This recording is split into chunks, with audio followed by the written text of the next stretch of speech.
और आप सभी की सपोर्ट से ही मैं वहाँ तक पहुँचा हूँ।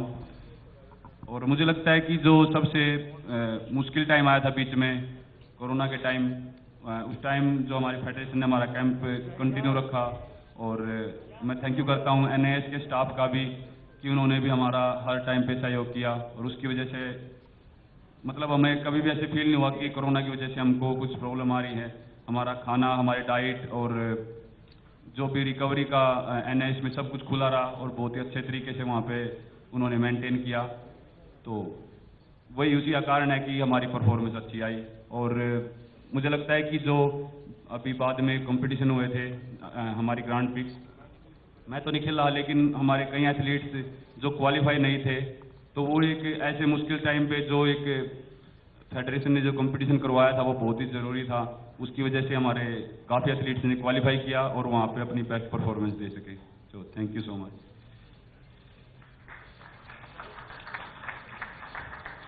नीरज, अगर एक बार मेडल निकाल के हम सब खड़े हो जाएं और आप मेडल निकाल लें तो एक बहुत अच्छा पिक्चर बन जाएगा हमारी एथलेटिक्स फैमिली का।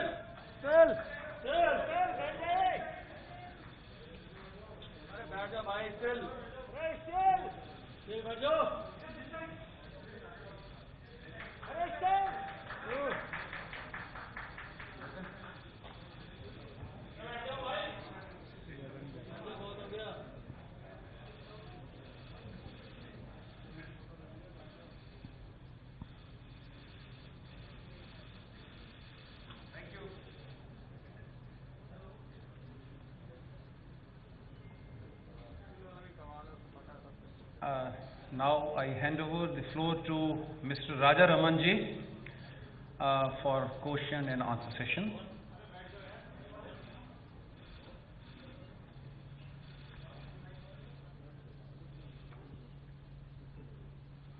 Thank you very much, Dr. Ravindra Chaudhary, Secretary of the Athletics Federation. And it's a great honor for me to be standing here. Neeraj, thank you very much. We will take one question at a time from the print media to begin with, because I think television, there's a separate arrangement for them, too far for them to be getting anything out of this. So can we have questions? Please raise your hand and I will come to you. Right there at the back, the first hand that went up is there. Is that Deepak Singh from PTI? Deepak, you please identify the person you want a question to so that we can pass the mic to them. Deepak, wait, we can't hear you.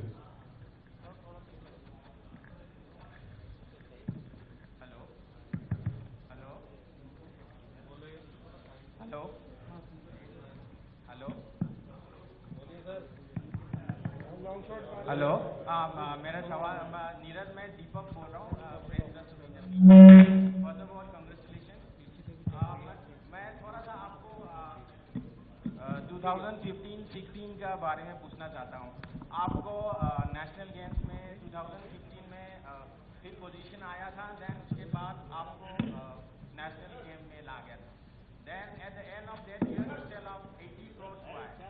Then आप south Asian games में 82 फेंका, and then जुलाई में world championship junior में आप 86 भाई side में ले लो ना आप। तो यहाँ एक वो है टाइम में फोटोग्राफर आपने ये परफॉर्मेंस कैसे इंप्रूव किया?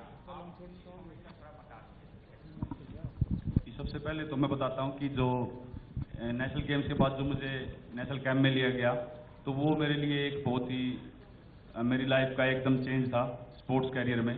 क्योंकि उससे पहले हम खुद खाना बनाते थे और हमारे पास जेवलिन भी थोड़े इतने ऊपर क्वालिटी के नहीं थे, तो हम ट्रेनिंग अच्छे से करते हैं, लेकिन जो एक फैसिलिटी होती है वो मुझे नेशनल कैंप में आने के बाद ही मिली। एक जो एथलीट की डाइट होती है, और सबसे बड़ी बात है कि वहाँ पे जो मेरे सभी सीनियर एथलीट्स थे उनको देख के एक जो मोटिवेशन मिलता था और एक फीलिंग थी वहाँ पे जाके कि मैं अब अपने इंडिया के सबसे बेस्ट एथलीट्स के बीच में ट्रेनिंग कर रहा हूँ, वो एक बहुत ही अलग फीलिंग थी। उसके बाद ही जो एक ट्रेनिंग का और जो स्पोर्ट्स का एक अलग से मेरे अंदर जज्बा आया, वो बिल्कुल अलग था। तो बस अभी मेरे को फैसिलिटी मिल गई थी, बस मुझे फिर अपना हार्ड वर्क करना था और मैंने वो किया और उसके बाद रिजल्ट ऊपर वाले ने अपने आप दे दिए। Thank you, Neeraj. Thank you, Deepak. Can I एक see- सेकंड, मुझे लगता है, हेलो दीपक जी, आपने शायद पहली बार आपने मुझे बताया था शायद जब एशियन गेम्स का फ्लैग बेरर बनाया गया था, तो आपका सबसे पहले मैसेज आया था मुझे और बहुत ही खुशी हुई थी सर आपका मैसेज देख के। Can I see a hand go up, please? Right at the back. Andrew Amson, I think that is, if I'm not mistaken, Yeah. from Indian Express. Hi, Andrew here. Andrew G. Neeraj ji, आप वहाँ जब थे आपके interview में आप कह रहे थे मुझे अभी पता नहीं है, मतलब गोल्ड तो जीत लिया, मतलब मेरे को पता नहीं मैंने क्या कर दिया है। अब जब आए थे यहाँ पर कल जो इतनी भीड़ जमा हुई थी, अब समझ आ रहे हैं कि क्या मैग्नीट्यूड है, मतलब कितना बड़ा लेवल का चीज़ है।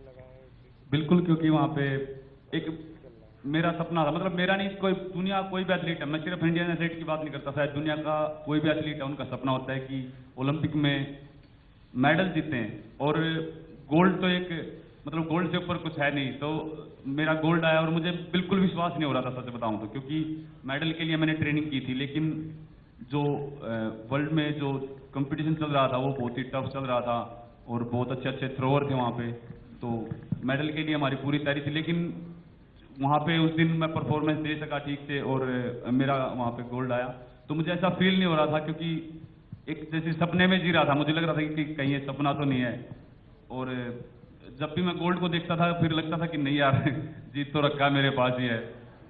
पर जब मैं इंडिया आया तो एक बिल्कुल माहौल अलग था और कल पता लगा कि हाँ यार कुछ तो ऐसा देश के लिए किया है कि आज इतना सम्मान मिल रहा है। Thank you, Neeraj. Thank you, Andrew. Sabi Hussain from the Times of India. ये मेरे बिल्कुल सामने है। हेलो नीरज, माइक पास में रखना। Closer to your mouth. मैं धन्यवाद करूंगा और मैं रिक्वेस्ट करूंगा कर्नल बिश्नोई जी से, क्योंकि वो आए थे हमारे साथ पर उसके बाद थोड़ा जरा पीछे निकल गए, जिनका एक मैं इनवाइट करूंगा to him to stage, please come and join. इनका योगदान बहुत है क्योंकि ये ईडी NAS पटियाला में है, जहां पर नीरज की और सब एथलीटों की ट्रेनिंग हुई, particularly at the time of when the COVID-19 was on peak. They continued their training and how they were quarantined and saved from the COVID, और कैसे इनके खाने पीने का ध्यान रखा गया, तो इनका भी स्वागत करते हैं और इनके योगदान को थैंक यू वेरी मच। सभी नीरज, तो मेरा सवाल यह है कि एक एथलीट जो होता है उसके करियर का जो एक अल्टीमेट एम होता है वो होता है गोल्ड मेडल जीतना। ओलंपिक में आपने गोल्ड मेडल जीत लिया, आप 23 इयर्स ऑफ एज है, एशियन गेम्स गोल्ड मेडल आपके पास है, कॉमनवेल्थ गेम्स गोल्ड मेडल आपके पास है, ओलंपिक गोल्ड मेडल आपके पास है। What's next for Neeraj Chopra? अब आगे क्या, कहाँ ले जाएगा ये सफर आपको, आगे कैसे? मुझे लगता है कि एक और टाइटल है वर्ल्ड चैंपियनशिप का, जो मैडम के पास है, अंजू गोविंद जी के पास, तो वो और करना है, क्योंकि वर्ल्ड चैंपियनशिप भी एक बहुत ही बड़ा एक एथलेटिक्स के अंदर बहुत ज़बरदस्त कंपटीशन होता है। मुझे लगता है कि वो ओलंपिक से भी ज़्यादा टफ जाता है कई बार, तो सबसे अगला टारगेट वो है। और फिर एशियन गेम्स, कॉमनवेल्थ गेम्स, मुझे लगता है कि एक बार मेडल जीतना उसमें हमें सेटिस्फाई नहीं होना चाहिए, हमको कोशिश करनी चाहिए कि दोबारा भी उसको दोहराएं। तो अगले साल एशियन गेम, कॉमनवेल्थ गेम्स हैं, तो मैं कोशिश करूंगा दोबारा से, फिर जो पीछे जीते थे दोबारा से फिर मैं वैसे ही medal जीतूँ। No, thank you. Jaspreet at the back, timesofIndia.com. Hi everybody, and congratulations Neeraj, congratulations Kamal for a wonderful feat, and you have made us really proud. I have a couple of questions, one to Neeraj and one to Kamal. Neeraj, मैं आपसे पहले पूछना चाहूँगा, आपने last throw जो था आपका 6th throw, उसके बारे में आपने कुछ बोला था कि मैं एकदम ब्लैंक हो गया था, क्योंकि शायद आपको मालूम था कि शायद क्या कंफर्म ही था कि गोल्ड हो चुका है, बट उस रनवे पे जो आपकी माइंडसेट था उस टाइम पे, क्योंकि आपको मालूम था बैक ऑफ द माइंड कि गोल्ड हो चुका है, उसको अगर थोड़ा सा एक्सप्लेन करेंगे डिटेल में तो बहुत अच्छा लगेगा। जी बिल्कुल, क्योंकि लास्ट थ्रो में मुझे पता लग गया था। उससे पहले मैं फिर भी थोड़ा कोशिश कर रहा था कि मैं अपना एफर्ट लगाऊं, जो कि मैं ज़्यादा एफर्ट लगाने के चक्कर में मेरी सारी थ्रो खराब हो गई सेकंड थ्रो के बाद। क्योंकि जेवलिन है जो काफ़ी टेक्निकल इवेंट है, और अगर थोड़ा सा भी टेक्निक इधर उधर हुई तो बहुत गड़बड़ हो जाती है। तो वही मेरे साथ हुआ कि मैं अपना बेस्ट करने के चक्कर में, और मुझे लग रहा था कि हाँ आज सब ठीक है, वेदर अच्छा है, फीलिंग अच्छी है, तो मैं अपना बेस्ट कर सकता हूँ और शायद 90 के पार भी कर दूँ। लेकिन वो नहीं हो सका क्योंकि कहीं ना कहीं टेक्निक में कमी रही। लेकिन लास्ट थ्रो में जब मुझे पता लगा कि हाँ मेरा गोल्ड कंफर्म हो गया है, और मैं जब थ्रो करने के लिए जा रहा था तो समझ में नहीं आ रहा था क्या करूँ। वैसे मैं जब रनवे पे खड़ा होता हूँ तो मेरा पूरा कॉन्सेंट्रेट थ्रो में होता है, लेकिन उस टाइम जो था एक माइंड में एक चीज़ आ रही थी कि गोल्ड कंफर्म हो गया। मैं ऐसे फ्लो में भागा और मैंने थ्रो कर दिया। लेकिन वो थ्रो जो बीच में सारी थ्रो थी उनसे काफ़ी अच्छा था, वो शायद 84 कुछ था। तो बस वो फ्लो में किया मैंने, कुछ ज़्यादा उसमें ऐसे माइंड में नहीं था कितना एफर्ट लगाना है। और वापस आके जब गाड़ियां चेज कर रही थी आपको Jaspreet, सारी, तो आपको कैसा Jaspreet. लगा? Just one last. No follow up, please. Okay. We don't have enough time. कमल आप आंसर करेंगे उनके। ओके,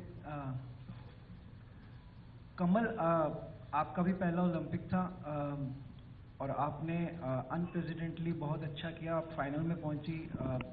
अनफॉर्चुनेटली मेडल नहीं आया, बट आपको राखी मैम गाइड भी कर रही थी, स्टैंड्स में वो फ़ोन कर रही थी और कोचेस आपको गाइड कर रहे थे। तो उसको थोड़ा सा एक्सप्लेन करेंगे कि उस मोमेंट पे क्या आपको इंस्ट्रक्शंस आ रही थी क्वालिफाइंग फेज में? सर सबसे पहली इंस्ट्रक्शन तो ये थी कि नर्वस नहीं होना, कमल अपना भाई काम नहीं कॉन्फिडेंस कर अप रखना। और दूसरा सर कि मेरा फर्स्ट कंपटीशन था, तो दूसरों के बारे में नहीं सोचना कि वो पहले के मेडलिस्ट हैं, जब पहले उन्होंने कितना परफॉर्म करा है, अपना अच्छा परफॉर्म करना है। हाँ जी, तो सर मेरे पास सबसे पहले तो ये बता रहे थे मैम कि नर्वस नहीं होना, अपना बेस्ट करना है और कॉन्फिडेंस बिल्कुल लूज नहीं होने देना। तो दूसरा सर कि उन्होंने बताया कि जो ये नहीं सोचना कि वो वर्ल्ड चैंपियन है, जो ओलंपिक मेडलिस्ट है, अपना बेस्ट करना है। क्योंकि मोस्टली प्लेयर सर यही सोच लेते हैं कि हमारे ग्रुप में कितने अच्छे प्लेयर हैं, जहाँ वो पहले के कितने मेडलिस्ट हैं। तो सर मैंने इस चीज़ को बिल्कुल नहीं देखा, और ना ही मुझे मैम ने देखने दिया, ना मेरे मतलब वहाँ कोचिस ने देखने दिया। तो ये सब मुझे सर वहाँ बताया जा रहा था। Vinayak, thank you Kamal. विनायक को मोड, can we have a mic move here please? Vinayak के बाद फैसल है। Hi, my question is to Amoj. Amoj, Asian record was good, but you guys couldn't qualify for the final. How do you explain this? Timing अच्छा हुआ, but मंजिल नहीं मिली. Sorry sir, क्या बोला? Timing अच्छा हुआ, but मंजिल नहीं मिली. हाँ sir, first of all I से हेलो एंड सर, जैसे बनोट सर ने बोला था कि हम 3 डेड के नीचे कर सकते हैं, तो हम भागे तो वही थे, लेकिन कुछ हमारी थोड़ी छोटी मिस्टेक्स थी, उसकी वजह से हम रह गए। तो 3 टाइम तो अच्छा एशिया रिकॉर्ड हुआ, लेकिन हमें तो कोई खुश नहीं रहता। हम कह रहे थे कि यार कोई डिस्क्वालीफाई हो जाए, कोई भी हो जाए, हम घुस जाएंगे फाइनल में, तो देख ही लेंगे, या तो हम रहेंगे या इवेंट, ठीक। लेकिन फिर वो हुआ नहीं था, हम दुखी थे। फिर अगले दिन नीरज भैया ने कर दिया, तो हम अभी बहुत ज़्यादा खुश हैं, और इन्होंने अभी हमें बहुत इंस्पायर करा है। तो अब अगले साल तो बहुत सारे इवेंट्स हैं, तो हम भी साल में मेडल लाएंगे उनके, और हम भी नेशनल एंथम बजवाएंगे स्टेडियम में। Your question please, please identify yourself. I am sorry, I don't. मेरा नाम जावेद है, न्यूज़ 18 इंडिया से। नीरज, आपसे सवाल है, ओलंपिक के दौरान और जीतने के बाद भी प्रधानमंत्री नरेंद्र मोदी ने आपसे बात की, आपको कंग्रेचुलेट किया, वो मोमेंट, और आपको क्या लगता है कि ये बेस्ट परफॉर्मेंस हमारा अब तक का रहा है? रियो में हमने 2 ओलंपिक मेडल जीते, इस बार 7 जीते हैं। आपको क्या लगता है कि क्या अभी बुनियादी ज़रूरतें हैं जिनको और ठीक किया जा सकता है, ताकि हम ये और परफॉर्मेंस आगे ले जा सकें? और जो प्रधानमंत्री ने आपसे बात की, वो सपोर्ट खिलाड़ियों से जो उन्होंने बात की, वो कितना सपोर्ट आपको मिलता है उससे? बहुत अच्छा लगा जी, क्योंकि एक खिलाड़ी वहाँ पे खेल रहा है और देश का प्रधानमंत्री हमको मतलब हमसे बात कर रहे हैं हमारा गेम होने के बाद। उन्होंने सिर्फ मुझसे ही नहीं, बाकी मेडलिस्ट को और वुमेन हॉकी टीम से ही बात की, जिन्होंने मेडल नहीं जीता लेकिन बहुत ही अच्छी परफॉर्मेंस वहाँ पे दी।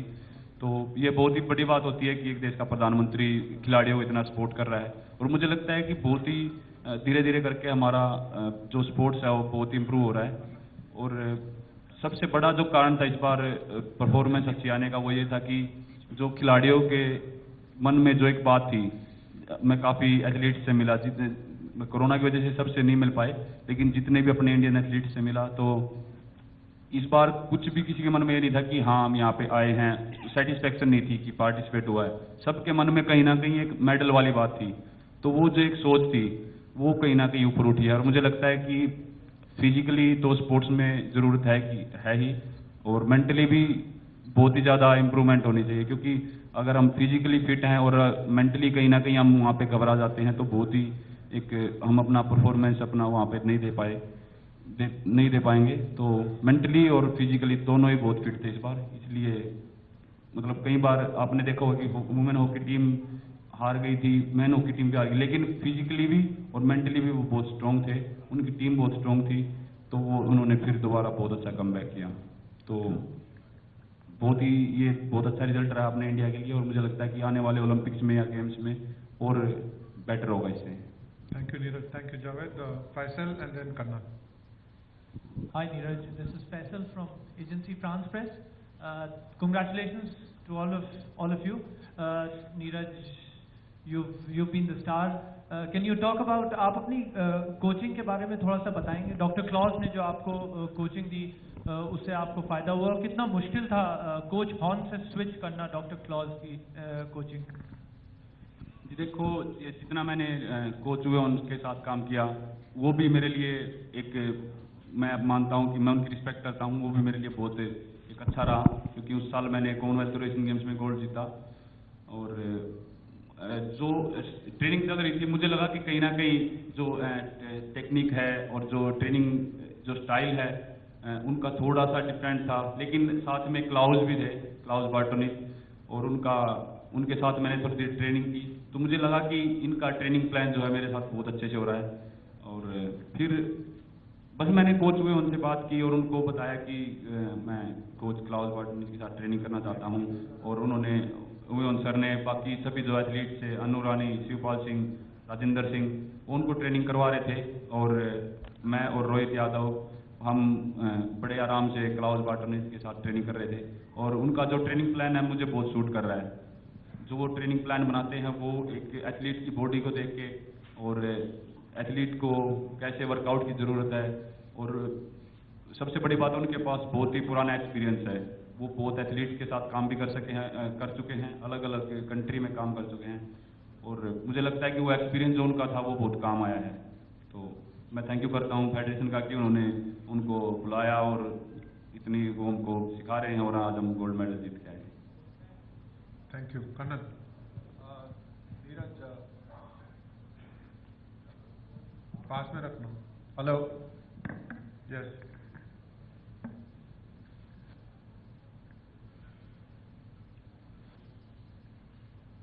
नीरज, मेरा एक सवाल है।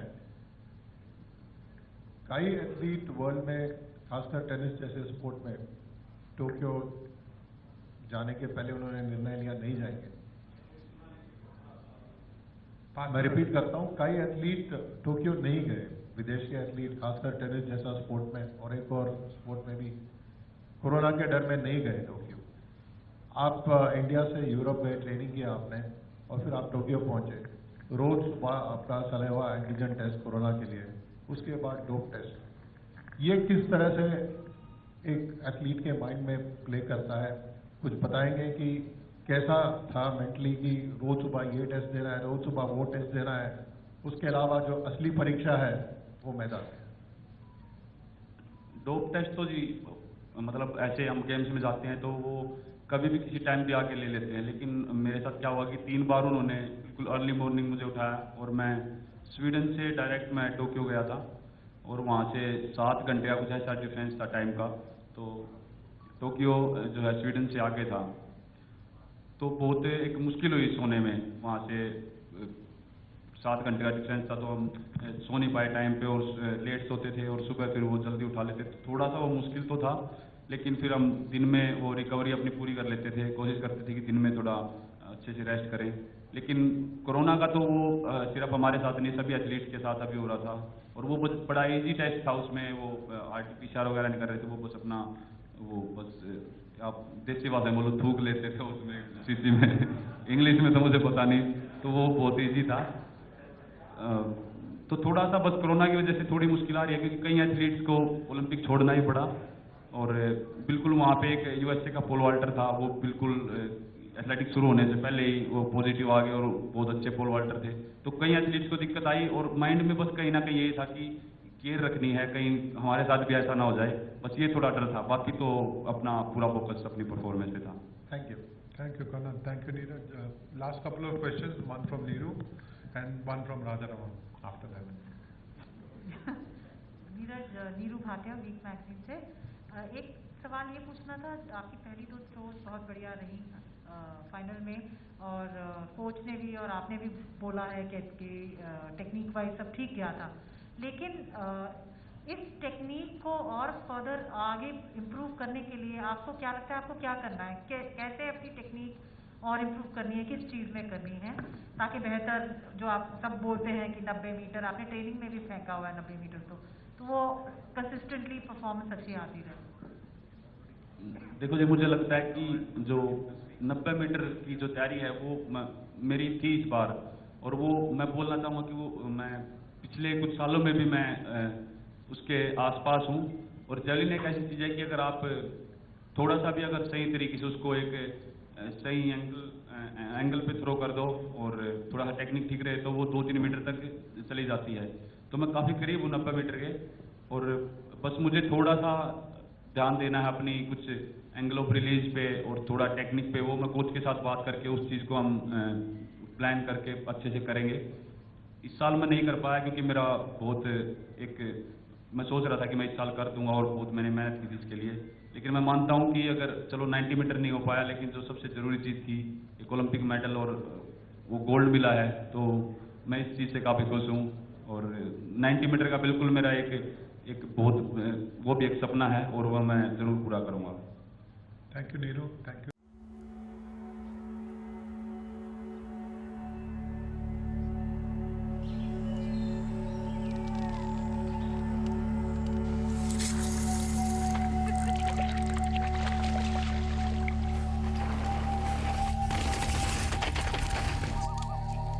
ਸਾਡੇ ਜੰਗਲਾਂ ਨਾਲ ਸਾਡੀਆਂ ਕੁਝ ਬਿਹਤਰੀਨ ਯਾਦਾਂ ਜੁੜੀਆਂ ਹਨ।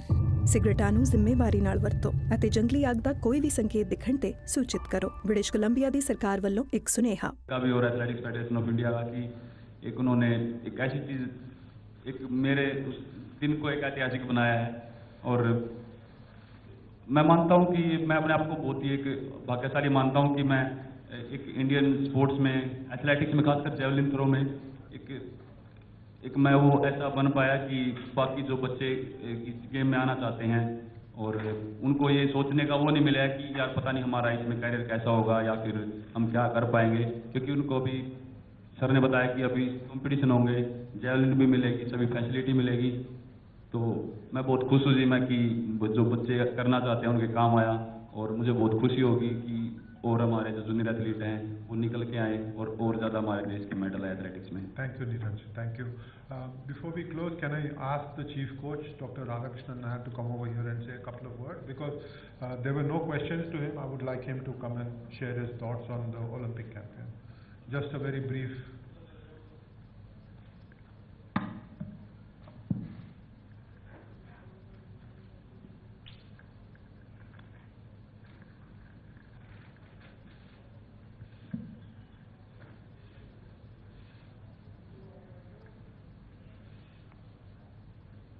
Good morning to all. In fact, my Hindi is not that good. I will speak in Hindi. जब हम यहाँ से जा रहे थे टीम, जो ये मेरा दूसरा ओलंपिक्स है, तो जो पिछली ओलंपिक्स से कुछ अलग लगा मेरे को, क्योंकि हर तरफ से हमको, आज जैसे एथलेटिक फेडरेशन ऑफ इंडिया हमको सेंड ऑफ दिया, it was a wonderful thing. And और not only athletic federation of India, कई स्टेटों ने भी सेंड ऑफ कर दिया, तो हमें कुछ अजीब सा लग रहा है, ये तो कुछ फर्क है पिछले ओलंपिक से, कुछ जरूर कुछ होगा। जरूर, मेरा मतलब है जरूर कुछ होगा, मतलब जरूर कुछ नया चीज़ होगा। और देखो, हम यहाँ से जाने के टाइम पर, हर टाइम पर जो ओलंपिक्स में जाता है, हम फ्लैग नहीं लेके जाता, क्योंकि हमको पता है इधर तो कुछ मिलने वाला नहीं। लेकिन इस टाइम पर मैंने 4 फ्लैग लेके गया, क्योंकि मुझे पता था इस टाइम पर हमें 3 फ्लैग का तो जरूर पड़ेगा, लेकिन एक एडिशनल भी मैंने ले लिया। तो मैं ज़्यादा बोलना नहीं चाहता हूँ। हमें उम्मीद था, और पुराने टाइम पे जो ओलंपिक्स में खिलाड़ी जाते थे, उनको पता था ये हम जीतने वाला नहीं, हम तो जाके थोड़ा परफॉर्मेंस अच्छा करेंगे। हमारा बनोट साहब भी हमेशा बोलता था, तो ओलंपिक गोल्ड मेडल भूल जाओ, लेकिन तुम्हारा अच्छा परफॉर्मेंस करो। लेकिन उनको पता था जो अच्छा परफॉर्मेंस करेगा तो मेडल आ जाएगा। अभी स्पेशली नीरज का बेस्ट परफॉर्मेंस है 88.08 है। अगर वो 88.08 ही करेगा 100% मेडल आ जाएगा, जैसे बनोट साहब को पता था।